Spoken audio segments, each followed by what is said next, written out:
Saudara, pemerintah mengucurkan dana otonomi khusus sudah berjalan hampir 20 tahun dan akan berakhir pada Desember 2021.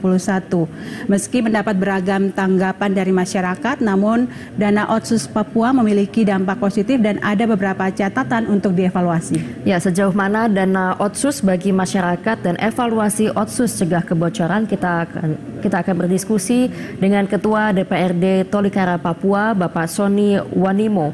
Pak Sony, selamat siang. Selamat siang.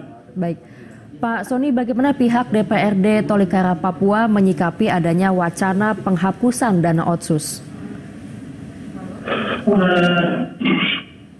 Baik, terima kasih atas kesempatan TVRI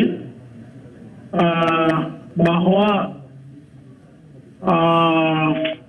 rakyat Papua sekarang itu yang kami lihat di daerah itu hanya kurang pengawasan. Begitu anggaran triliunan yang sudah dilontarkan oleh pemerintah pusat. Namun yang sekarang terjadi itu pengawasan dari pusat ke daerah itu kurang. Jadi pejabat daerah itu hanya sewenang-wenang, mereka ambil anggaran itu sewenang-wenang, suka-suka mereka ambil.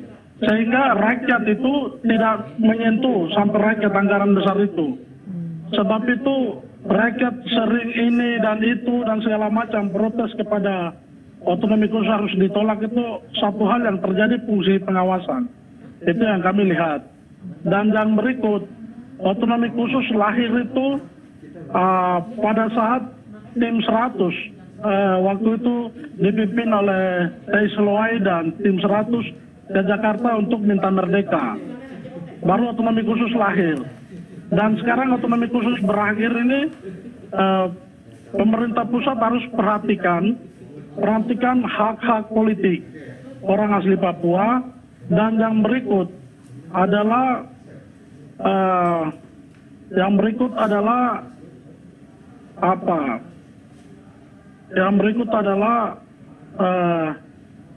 masyarakat itu rata-rata tolak.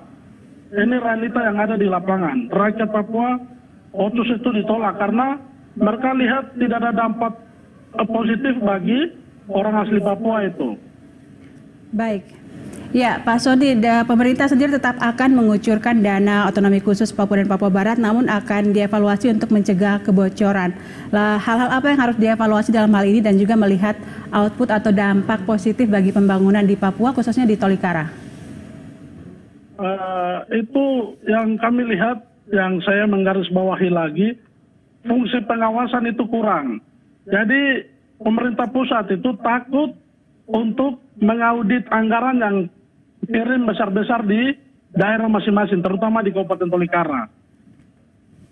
Jadi anggaran itu tidak menyentuh yang tadi saya katakan itu, memang fungsi pengawasan itu lemah. Jadi para pemerintah pusat itu takut diperiksa pejabat-pejabat Papua, itu takut.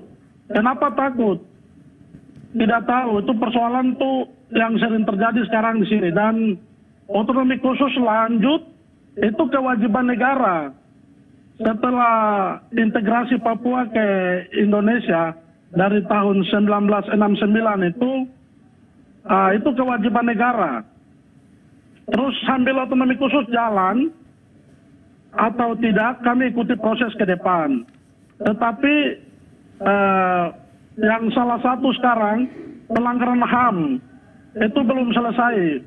Pemerintah pusat harus melihat pelanggaran HAM itu harus selesai. Seperti kasus penembakan di Panyai, 8 anak SMA, itu Presiden sendiri mengatakan untuk selesaikan dalam waktu dekat, tapi sampai sekarang belum menyelesai. Itu persoalan-persoalan ini, rakyat melihat, mereka merasakan sampai sekarang itu rakyat trauma. Kasus-kasus begini tidak pernah ungkap, sehingga otonomi khusus ini dilanjutkan juga, pertimbangkan banyak. Baik, Pak Sony, kembali ke otonomi khusus begitu, selain pengawasan, menurut Anda bagaimana sinergitas antara legislatif dan eksekutif agar dana Otsus ini bisa dirasakan secara menyeluruh bagi seluruh masyarakat? itu mungkin sistem yang harus berubah.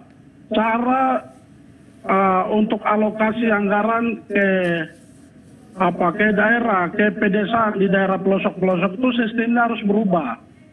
Karena sistem seperti dana desa, dana ini tidak menyentuh. Maksudnya bagus, tetapi harus berubah lagi, berubah dia punya sistemnya lagi.